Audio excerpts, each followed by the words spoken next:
The father was simply living his life as expected. Luke 15 and verse 17, and when he came to himself, he said, now that's, you want to underline that statement, when he came to himself. There's a restoration process that the prodigal has to go through, and it involves coming to himself. He said, how many hired servants of my father have bread enough and to spare, and I perish with hunger? Yeah, hunger is pretty serious, is it not? Now, I said I was going to tell you the prayer that is needed is that the prodigal come to himself, that the prodigal come to the end of his rope, and you want to ask for God to place the shield of protection around your child, because believe me, your child's going to need that shield of protection. Okay. But you want to pray that, the person come to himself, come to the end of his rope.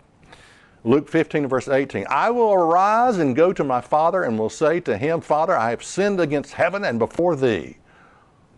What you're looking for from the prodigal is to come home. And home is a literal place. It's not a phone call that says, could I borrow some money? No, that's not home, okay?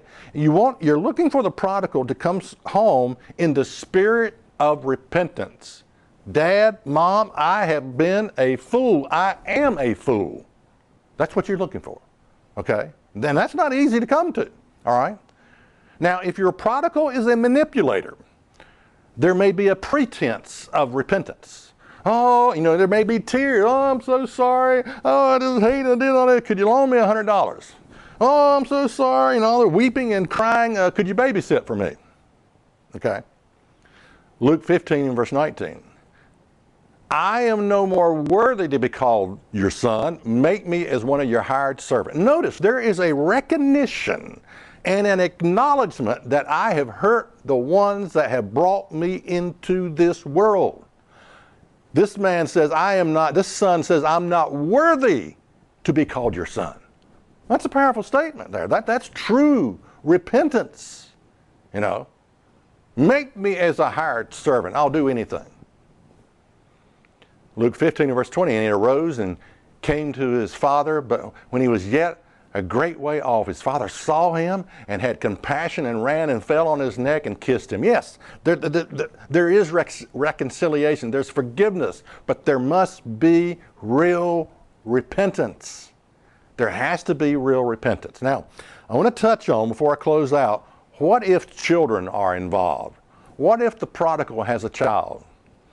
Well, if you're talking about a real prodigal, as we discuss, my advice would be, and this is me speaking, complete custody of the child must be taken.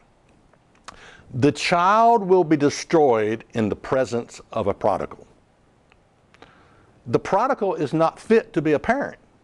And that's one of the points that you want to get across to the prodigal. Look, you're not fit, son, to be a parent. You're not fit, daughter, to be a parent. Now, when I say complete custody, I know what you're thinking. Well, I'm 50 years old. I'm looking forward to retirement. I'm not looking to be a parent again, and I understand what you're going through.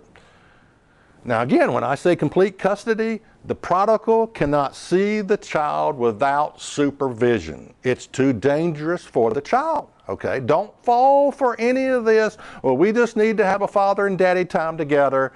After 30 days or 60 days of being totally absent, all of a sudden he comes home, oh, we want to have, father and daddy time. Don't fall for that. Do not fall for that. The prodigal cannot see the child without supervision, because what you're talking about is the potential of abuse and sexual abuse, especially if it's a girl, as she starts to develop, her breast starts to develop, her figure starts to develop.